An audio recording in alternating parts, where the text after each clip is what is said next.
Hello everybody, and welcome back to episode 27 of our Enigmatica 6 single-player Let's Play series. Sorry for the delay between episodes. I did take a brief trip out to New York City for a week, but I'm back, and I'm going to get started by hopping over to the end. So we're going to go through our Ender portal, and let's go ahead and get started with an Ender, and you'll see why in just a second.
Alright, so with this Ender setup here, which you just saw me build, it looks okay. Obviously, it could look better, but it's fine. And if you ever want to see like exactly how it works or why it works, all you have to do is stand in one of these corners, like this one right here, and you can just watch them all spawn in waves.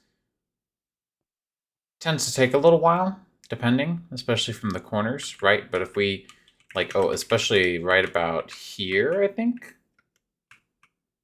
you tend to really get some? I don't know. That's weird. I've had better luck with this in the past. I don't know why it's not working, unless it's the bees. I'm not sure. The bees are definitely a interesting piece of this, because they were not expected. I don't know why they spawn. And, okay, there you go. So you can see, like, in the corners, they do tend to spawn pretty regularly. But yeah, the bees were not expected, and I don't really know what to do about that. But this Ender is just so extremely cool, because with it set up this way, we can use all of these guys here for farming pink slime. Now, before we do that, I would normally probably put a waystone here and then remove all these oak leaves, except waystones act really weird when they're at Y level 1. So instead of doing a waystone, I'd like to try portality out. And that shouldn't be too terribly difficult, but it was enough that I wanted to show it off and be sure that this was well known. So let's make probably like a stack of portal frames. We're going to need 2 portality controllers. We're going to need 2 interdimensional modules. And then we're going to need, I think that's it. I don't think there's much else to it. So to do what we're going to need to do here, we're going to need probably to either have it... Ooh, this is a little tricky. Well, okay, no, it's not that bad. Let's do interdimensional there, and then we will start to connect everything. I believe it has to be 4 blocks deep, and it can be as small as 1 block.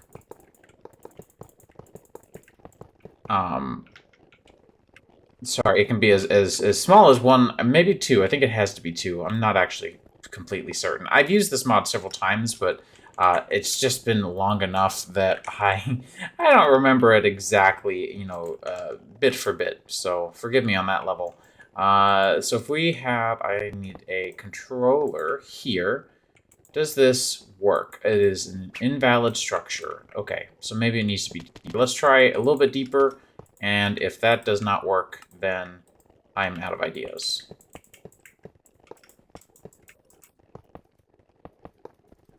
The other thing I don't remember is if the portal controller has to be right there on the bottom.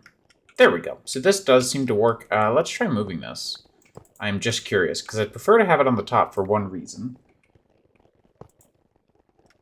Okay, yep, it has to be on the bottom. Fair enough.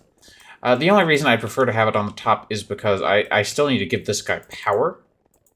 And so that's going to be not a really big problem, but definitely a thing to consider. So we're going to need a flux point. We're going to need just one for now.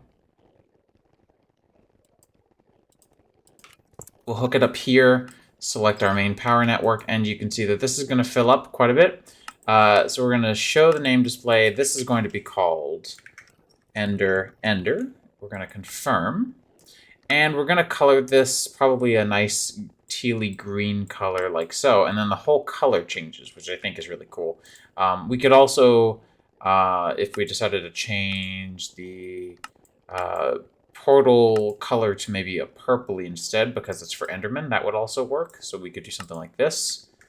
I think that probably makes a skosh more sense, especially because it kind of matches with the Violacite. And the problem is that this doesn't have anywhere to go yet, so we're going to have to keep our setup here for just a little bit. Not too terribly long, but the goal is to get rid of these leaves and a couple other things. So yeah, that Ender design is completely vanilla, by the way. I didn't do anything non-vanilla with that setup in the slightest bit, which I think is probably the most insane part of the whole build, is just the fact that it outright is unmodified. And I think where we could have the other end of our portal is actually right here, because we never did do anything with this space, and I don't know that it really much needs to be done here. So we are going to have to destroy our wall a little bit, and I can work on...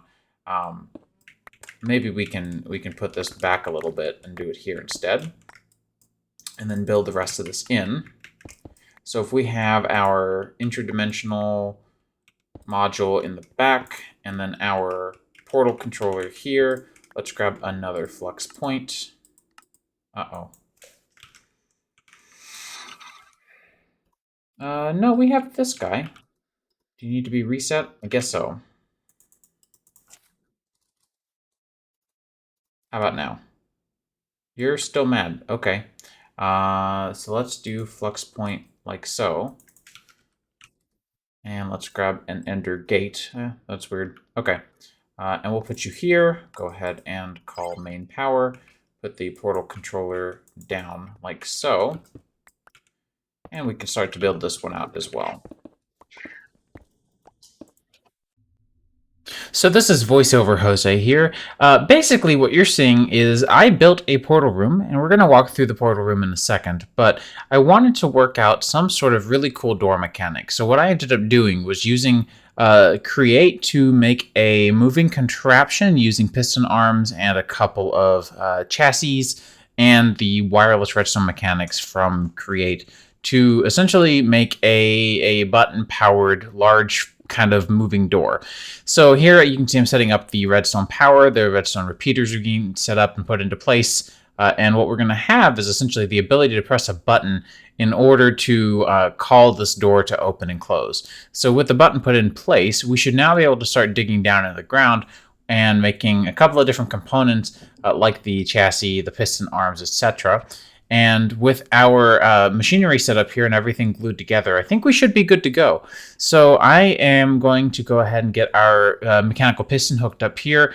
We probably actually need to move this down here, and then we're going to need 4 blocks, because the door is 4 blocks tall, of space, and then 4 blocks below the piston for the piston arms. And then I'm going to use this little crank here to test and go ahead and adhere everything that needed to be adhered, because apparently I forgot how linear chassis worked. And as you can see, the whole door closes and opens. So I'm setting up the sequence gear shift now, and what we're going to do is set it to turn/move a piston, pulley, or gantry by 4 blocks, and then we're going to await a new redstone pulse. Then we will turn/move piston, pulley, gantry another 4 blocks, probably backwards, and then end. Let's try this. I don't think this is going to work. I think I need to reverse this. We'll see, though. And we're going to need to test out the redstone link that we have set up here. So let's go ahead and get that put into place. May as well set everything up at once, in my opinion. So what we'll do is we'll have this. We'll need to hit it with our wrench and our frequency codes. And with our wrench and our frequency codes, we just need to get another repeater, and we should be good. So now if I press this, yeah, that's what I was afraid of. I can't tell if it's overstressing our system. Yes, it is. Okay. So that's fine. Let's try, for now, let's just get rid of all of this and go with just the standard, unmodified, unaltered system here, because water wheels don't produce a whole lot of stress in this pack, unlike Create Above and Beyond. And we'll try this. There we go.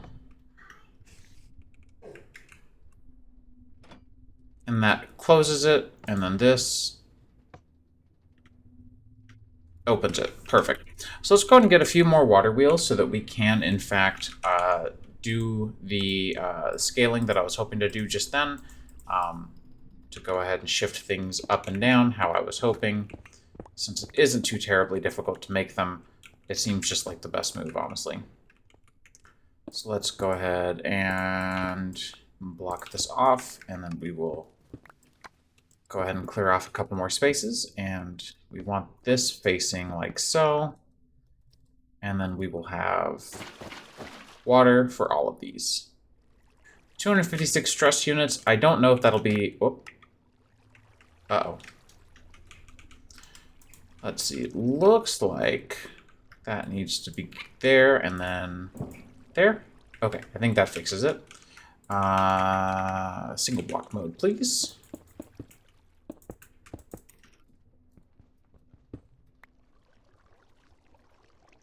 Put that there, and then we will need to block this off.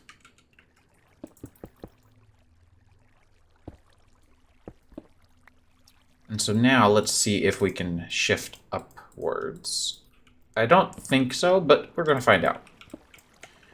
So if we do this, and then we go back again.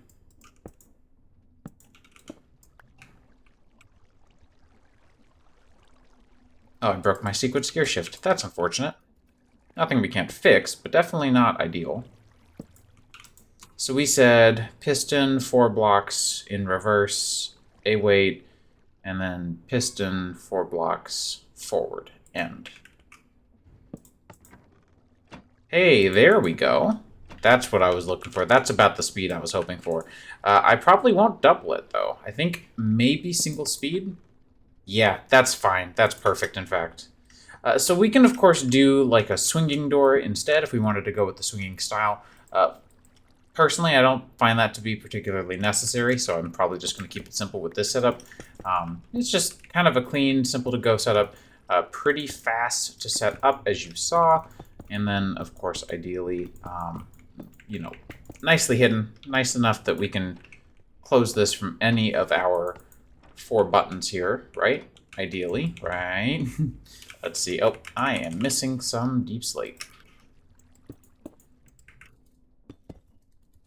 So if I do this, that closes us off. We just come over here and press the buttons. And that lets us in. So that will take you to what I've been working on, and I didn't really mention. this is our new portal room. It's at the end of this hallway here that we never did really come up with much of a purpose for. This hallway now leads down to this door. And the idea with this door is that we will have it... basically, the way it'll work is these will be programmed with more controllers, but I'm out of quartz, so I had to stop with the controllers right where we were. So yeah, you know, it is what it is, but these all are set up and ready to go, shy of a controller and or interdimensional controller or interdimensional augment. If we hop through this, you'll see on the other end that our setup is here. It's working just fine. And now, in theory, there are a lot of bees up here. Huh. In theory, we should be good to go ahead and tear down this up here. So let's go ahead and do that. Should have just taken the elevator, honestly.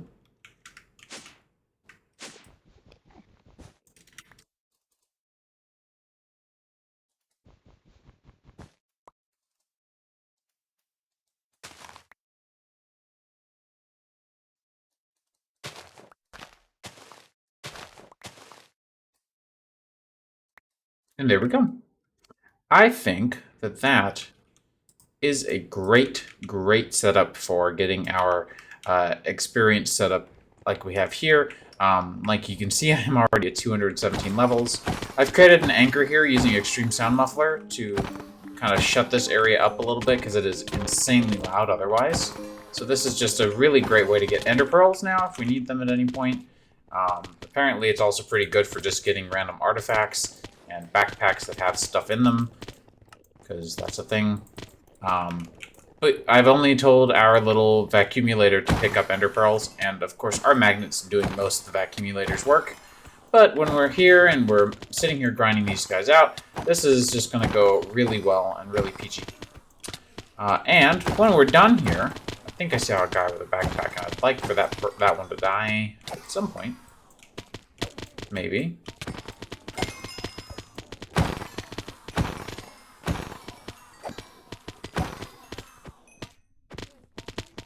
Yeah, I think I got it. Let's see. Ooh. Nice. When we're done here, we can just leave. And we just go through the portal. And we end up here. Now, there is a slight issue that we're probably going to come across at some point, which is that opposing... I think these are too close together. We may end up having to spread this out a little bit. Because as you saw, when I got spat through it, I ended up right up against the trapdoors, which means that, in theory, it could be spat into the next portal over, which would be very annoying very quick. And that's part of one of my biggest qualms with that mod as a whole, is just how quickly it can get annoying if you're not careful. Now, I am just genuinely curious how much we can do with maybe some holding on this. And I want to see how much 200 and something levels can get filled up. So let's go for 5, 6. Yeah, 6 is fine, but I don't want Hunter's Bounty, so we'll just do holding 6 and see. No, I wanted the opposite. There we go. And then we'll do this. The most expensive 6 levels ever on this planet. Wow, it's actually able to store a lot. That's a concerning amount of XP. But we're probably going to fill up this entire tank here because it's just that we have a lot of XP on our own. So it's a pretty crazy setup. Now, I didn't set this up for myself or for the XP, believe it or not, as very helpful as XP can be. I don't need this much XP. And the real purpose of it is actually so that we have an easy and quick source of mobs for us to use for what I want to get into next, and that is Industrial Foregoing's pink slime production.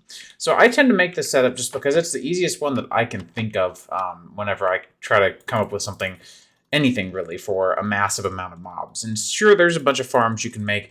You can do a mob spawner, you can do this or that or the other, and that they're all valid, they're all fine, there's nothing wrong with any of it. But personally, I'm just kind of fond of this setup because it is so easy and so quick to set up.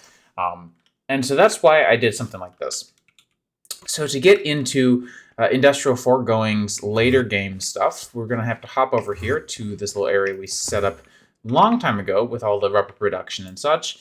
And we're going to want to look into the Industrial Foregoing mob grinder. And the mob grinder, crusher, grinder, I think, slaughter factory. The slaughter factory will output both liquid meat and pink slime. So we're going to need a couple of things, right? We're going to need a, personally, I'm probably going to go with a fluid trash can. Trash can? There are, yeah, okay, here we go. Liquid trash can, my bad. Semantics. And then with the liquid trash can, we can start off on the industrial foregoing branch here for the, where is it? Where is it? The mob, no, that's not it. Yeah, the mob slaughter factory. So we should, do we already have one? Oh, we do. Never mind. So we're going to take that. We're going to take, that's right, we did do pink slime for a little bit. And we do, in fact, still have that bucket. And we need an ender tank, or two. Let's make two new ones. And let's take some pink and a mortar and pestle. Come on. And then some wool.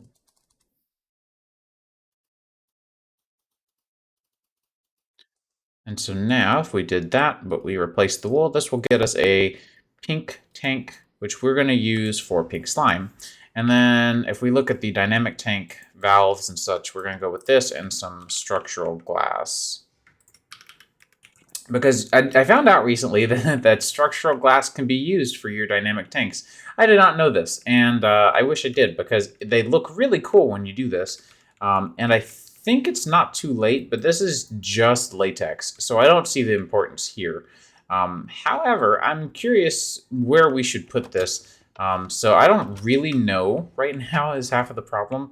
Where we want to have that much pink slime stored up, except for in this room. So I'm trying to debate really where that should go. I don't really know. We could embed it possibly, but that could be a bit of a complexity as well because we're using these cables here. I don't know that this is probably the best route for us anymore, since we do have all of our Flux Network stuff set up kind of differently nowadays. So maybe we should do something else. Let's grab some dirt to fill this in. And perhaps we can, in fact, squeeze in, whoops, some semblance of a setup here. So let's grab a, whoops, I wanted that. Thank you, thank you. And if we look at how, if I wanted to make, where is it? Here we go. If I wanted to make more of these, that's not terrible. We can just do that. And let's grab 3 of these.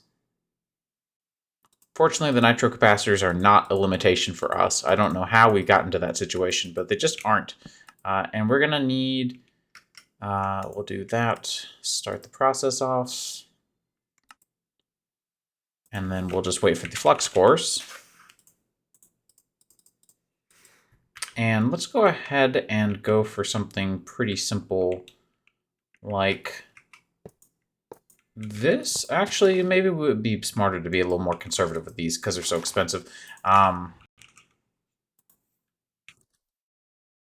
What are we using? Ah, yes, we're using Powa, sorry. Let's go for, I don't know, probably something a little cheaper because this is just a bioreactor. We're not doing too much with the biofuel anyway, and we can go ahead and select our network for main power. That'll clean that up a little bit, and then we can use a lot of the space in here to create a dynamic tank. And I don't know if a dynamic tank can have... Oh, no. I knew that was going to happen eventually. I'm really not digging the 5x5 augment, which is part of today's sort of end goal, as you'll see. So let's go ahead and build out our dynamic tank, and we can do something like this. Nope, I am dumb. We would do this with that set to export, and then we can put that there. And what I'm wondering to myself now is if a dynamic tank can have a structural glass block on the top so that we can see into it. I don't know. That would be nice, but I frankly do not know.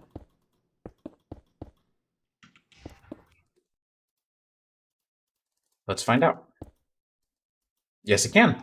Very nice. So now if we put our pink slime bucket into here, we should see that it emptied directly into this guy. That looks good to me. Now what we can do on top of that is just have some sort of small setup like so. You know, I'm beginning to wonder if that XNet setup maybe would have been a better idea for one reason alone, and that is XNet facades. Let's see what we can do with that, huh? I hate to go kind of back and forth like we are right now, but sometimes it's just kind of frustrating trying to figure out whatever the best setup may be. So let's go for something that goes beneath.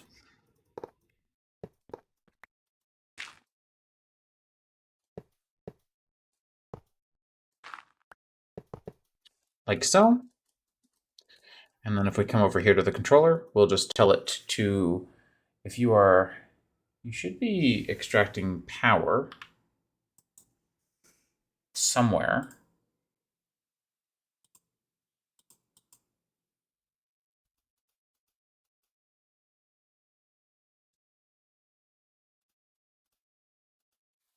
I think that's the right channel. Let's see, these guys are full. If I break you, I don't really care that I'll lose the contents. You fill up again.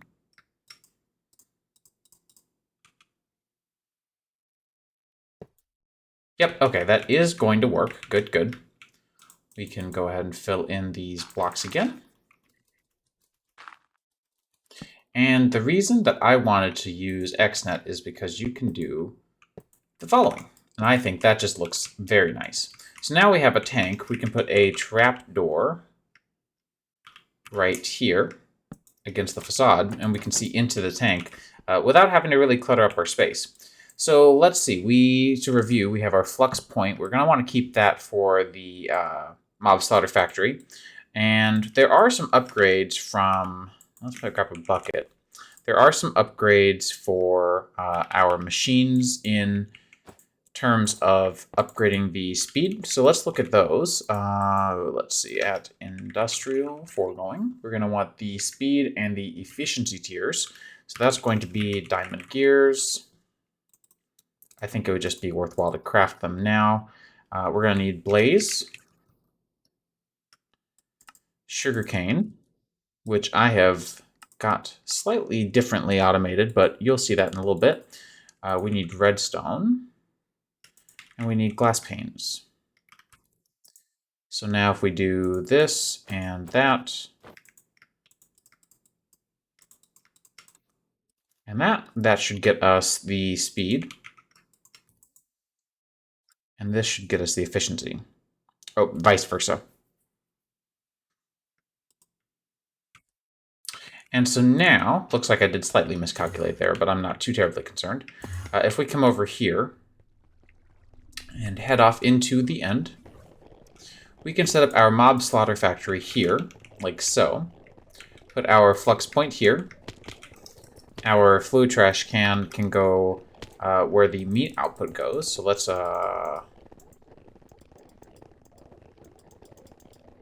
push to the left, and then you will be pushed to the right. Put our tank there, put that there, put these two here, and just let that go. And so now what we should see is that you have no power, because I forgot to select the network. There we go. So that is substantially faster. There are better ways to do this. I will say there is a substantially better way to do this, and that is to actually, instead of having the... Nope, okay, it looks like it is going to push after all. Instead of gathering pink slime from these Endermen, which are almost completely dead, it is actually technically better to gather them before they've gotten any damage, because it's based on how much health that they have remaining. That being said, I kind of find that to be a nitpicking point. I think I'd rather have this set up down here, nice and clean and easy where I can get to it, than having to jerry-rig the original setup all the way up here to stop them from falling in, and instead harvesting them without them being able to stand on it and come kill our poor friend here anyway. Again, I'm not sure why the bees are spawning in such bulk. It is very sad to see that they may be a problem at some point, because I don't want to hurt them. They definitely want to hurt me because of this, obviously. But I'm personally not an advocate for hurting bees, so kind of upsetting that it has to be this way. I am going to take this. It's really funny to watch everything kind of flow in. And we're going to chunk load this.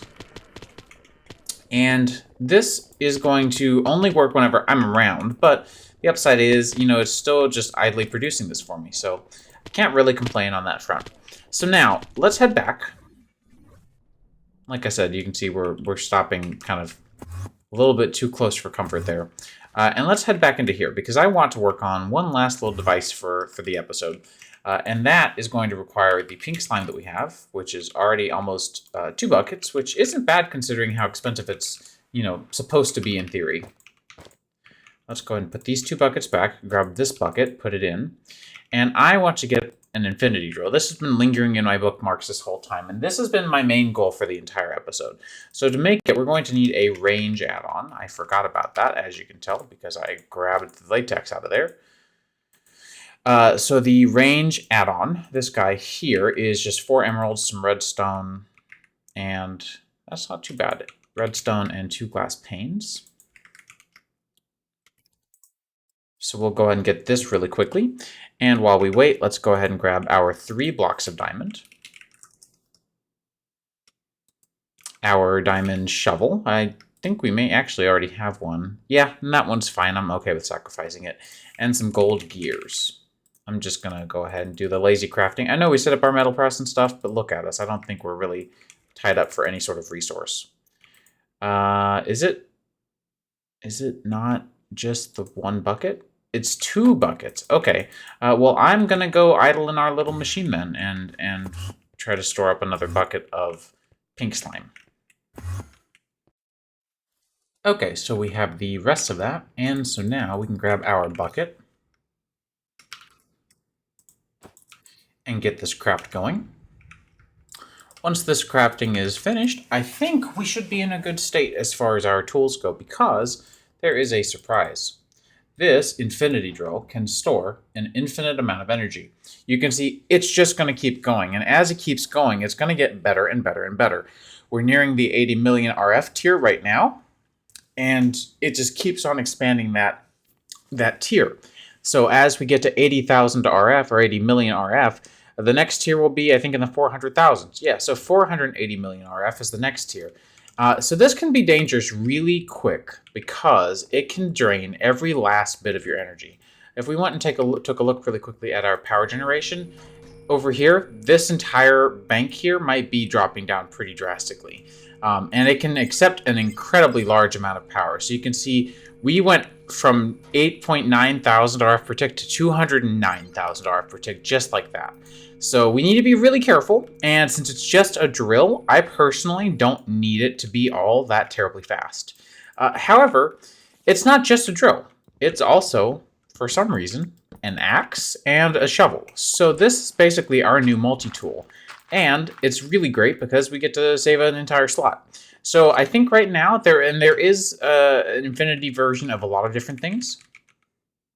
So if we look at industrial infinity tools, there is the infinity trident, the infinity drill, which we just made, the infinity launcher, which is like a bow and mob imprisonment capturing device that has a projectile, infinity nuke, not a good idea, but it's a quest, so we'll probably make it and then immediately get rid of it. The infinity saw is great for deforesting entire areas. I don't ever tend to need to do that, so I think vein miners got us covered there. The infinity backpack, which is like a dank knoll, but it expands as you give it power, and then the infinity hammer, which is incredible because as you give it more power, you can see you can get it as high as it looks like 75 damage per swing. The highest I've ever gotten it is 43, which is at the 3.3 billion RF mark, which is pretty high as is. But this guy isn't too terrible to make either. So just keep this in mind, especially in the back of your head, that this is an option. And it is an option for us to get to at some point. But for right now, I think I'm just going to kind of enjoy where we are now with our infinity drill and our really lovely forgotten sword, because this guy is already doing 14.5 damage, which is as much as I have found that we ever tend to need. The infinity hammer is just ridiculous. It's insane overkill. And so I personally am not going to rush towards it. I don't think it's something that we need to get to in any particular hurry. So I'm going to go ahead and get this guy enchanted off camera. I hope you guys enjoyed this episode, and I will see you in the next one.